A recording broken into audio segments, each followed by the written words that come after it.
Bonjour à tous, mon nom est François Letarte. Bienvenue sur ma chaîne JDR D30, une chaîne consacrée aux jeux de rôle sur table avec une vie de rôliste. Et c'est un bilan jeu de rôle jeunesse. Oh, une game qui a coûté cher, en point de chance. Par chance pour eux, j'ai pas eu d'occasion, moi, de rouler des dés. C'est eux qui roulaient des dés contre des difficultés. Donc, j'ai pas roulé de dés parce que là, j'avais une pile de points de chance, comme j'en ai jamais eu. Les difficultés étaient élevées et les points de vie se perdaient c'est comme, je veux dire, à plein sac. Là, c'était des chaudières de points de vie qui revolaient. Les personnages sont sur un dôme en verre qui a été formé à cause d'une explosion magique qui a figé ça dans le verre. Ils sont à la recherche, entre autres, d'objets magiques, mais surtout de liquide venant de l'arbre d'or. Hein. C'est ça, pour faire marcher leur griffon géant. Mais ça reste, c'est quand même une mission qui est noble dans leur cas, puis la plupart sont en secondaire 5, parce que là, la nation est en train de se faire envahir par des dryades de pierre. C'est ça. C'est contrôlé par un méduse, demi-dieu criminel. Voilà. Fait que là, il y a un paquet de problèmes. Le griffon géant serait une belle solution pour eux et la substance qui va permettre de faire marcher le griffon est là. Mais j'ai aimé ça, ce donjon-là, toute l'histoire de la vitre puis tout ça, c'est parce que le risque est à tout moment. Il y a des bouts qui risquent de s'effondrer, il y a des bouts qui se sont effondrés, il y a toutes sortes d'affaires qui se passent là, vraiment. Il essaie d'avoir des objets magiques. Il y en a un qui a commencé à avoir un objet magique. Bon, il y en a un qui a catché, il dit pourquoi vous ne faites pas juste déballer l'affaire et ramasser les objets magiques après? Parce que c'est vrai que les objets magiques ne sont pas virés en vitre. C'est ça. Fait qu'ils sont capables un peu d'y voir quand ils explorent cet endroit-là. C'est pas fou, mais ça risque de les briser. C'est ça qui arrive. Il y a quand même un risque de briser quelque chose.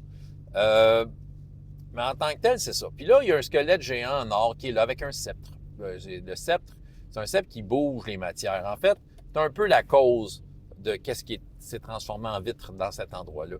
Et là, le squelette s'est réveillé. Puis il essaie de prendre toute la vitre cassée dehors de toutes les créatures qui ont été tuées à date. Ils sont relativement faciles à tuer, les créatures, mais ils sont quand même quelque chose. Puis là, dans le fond, il essaie de reformer comme la vitre pour faire un gros monstre. Le nain du groupe, qui a télékinésie, c'est un télépathe, il dit « Hey, je peux-tu, genre, pousser ma télékinésie? » Il y a un plan de monter le monstre puis de le rentrer dans un des trous de la bâtisse, pour peut-être rendre sa vie plus difficile.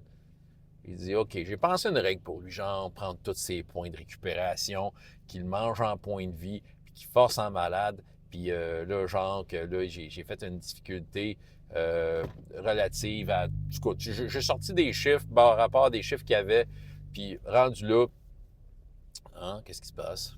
C'est ça.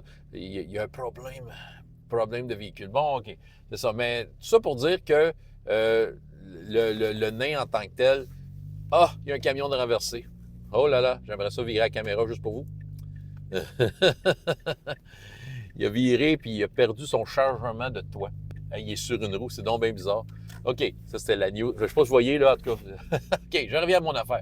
Donc, tout ça pour dire que, dans le fond, le nain a pris toutes ses ressources. Je l'ai accepté, tu sais, puis il a réussi à monter le monstre de pierre, de vitre. Ce qui fait que ça va retarder le plan du squelette parce qu'il ne verra plus sa création. Vraiment, il se pousse à fond. Tu sais, la chevalière du groupe est allée chercher les vases. C'était vraiment l'endroit le plus dangereux de la place. Puis, tu sais, les vases étaient pris dans la vitre. Puis, tu sais, jouer avec la vitre fragilisait l'affaire. Puis, tu sais, c'est des affaires de une chance sur 3, une chance sur 6, deux chances sur 6, trois chances sur 6. Puis, à force de gosser, ça craque de partout. Les chances augmentent. Elle a eu l'ensemble de la bâtisse qui s'est effondrée sur elle. C'est de la vitre et tout ça. Elle m'a dit, je me mets en dessous de mon bouclier. Parfait. Elle comptait sur ses points de vie. Et c'est correct, mais elle a quand même perdu, je pense qu'il restait 90 points de vie, puis elle a perdu à moitié one-shot. Avec les tests que j'ai fait faire, avec ma façon de gérer les blessures graves et tout ça, j'ai considéré qu'elle était évanouie.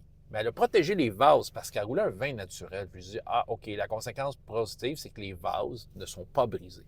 Parce que là, c'est bien beau les vases, il fallait les amener. Elle a trouvé une solution. Elle a pris 2 potions de guérison pour vider les bouteilles, se donner des points de vie avant que tout ça arrive. Puis ça gourde, puis il y a un des vases qui a réussi à vider dans 3 récipients. Fait que ça, c'était réglé. Il reste 2 récipients à amener. Mais c'est ça, il y a des problèmes. Il y a le squelette en or géant. Il y a leur guide aveugle qui ont laissé derrière et qui risque de tomber parce qu'ils l'ont laissé dans un parti de la bâtisse qui n'a pas été transformé en vitre, partie d'une tour. Puis c'est ça. Écoute, c'était très enlevant. Comme je dis, ça a été cher en points, en points de chance. Ça a été cher en points de vie. Puis par rapport à mon plan initial, j'ai été généreux sur les blessures graves parce qu'il était supposé d'en avoir plus que ça. Mais quand même, ils ont réussi à tirer leur épingle du jeu puis à s'en sortir. Mais c'est ça, les points de chance, c'est ça que ça sert. Là. Ça sert à, comme des difficultés très élevées, des bypassés. Fait qu'à quelque part, la chance du zéro a fait en sorte que ça les préserve. Mais c'est ça, je trouve que je l'aime, cette mécanique-là. Il y en a qui disent, c'est ben trop fort, les points de chance. Ouais, mais c'est parce que quand tu l'as pris, tu l'as plus. Tu l'as plus avant le prochain niveau. Puis étant donné qu'il commence à être haut niveau pas mal toute la gang, mais les points de chance, c'est long avant que ça revienne. Juste pour vous donner une échelle de valeur, mon fils qui, son personnage l'année passée, il avait tout dépensé ses points de chance pour la finale, parce que justement, on était devant on était devant l'improbable, OK? Peut-être vraiment devant l'improbable et des difficultés très grandes. Et ça coûtait très cher en points de chance, cette histoire-là. Puis moi, j'autorise, quand je mets des difficultés pas d'allure, de prendre plus qu'un point de chance. C'est leur, ça leur appartient. Fait que lui, il a commencé l'année avec 0 point de chance, puis ça a pris, c'est ça, là, on est comme peut-être à 8e partie.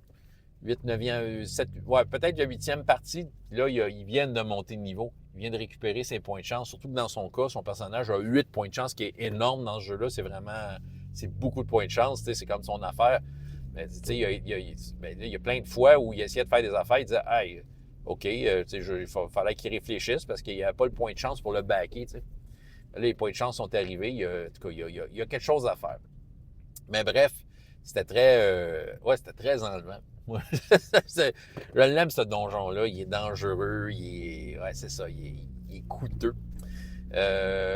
Puis ils vont avoir leur vase. Moi, je suis à peu près sûr qu'ils vont s'en sortir. Ils sont une grosse gang. Ils sont débrouillards. Ils ont quand même beaucoup de talent. Puis j'ai vraiment mis un défi à leur mesure. Là. Fait qu'il y a de quoi à faire. Puis ils vont se retrouver avec plein d'objets magiques s'ils prennent juste le temps d'essayer. Mais en fait, il y a un petit truc par rapport au sceptre. Qui est un truc très simple, un truc classique de fantasy, puis que s'ils pensent, s'ils l'appliquent, ou s'ils ont les bons indices, car leur guide le sait peut-être, ils vont peut-être juste comme réaliser qu'est-ce qu'ils doivent faire et le faire. François Letard, JDR des 30, et jusqu'à la prochaine fois, et autant de plaisir dans la vie, dans les jeux. Au revoir!